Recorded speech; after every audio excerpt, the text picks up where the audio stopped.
danes to postaja popolnoma običajen način, to je prva stvar. In druga je, vedno bolj domači postajamo s tem načinom, kar pomeni, da imamo boljše možnosti, bolje razumemo ta kanal spoznavanja in iz tega naslova, to se pravi, imamo boljše možnosti spoznati pravega čim prej.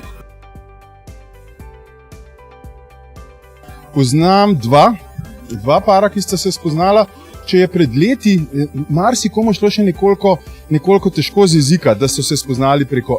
seveda včasih preko SMS-ov in tako naprej, preko telefonskih številk, potem kasneje preko spleta, je to danes nekaj popolnoma običajnega in zelo sem vesel prav za ta oba para, katere poznam, da zelo odprto, zelo sproščeno, predvsem pa nekako normalno govorita o tem, da je pač to zgolj eden od načinov, kar tudi sam globoko verjamem,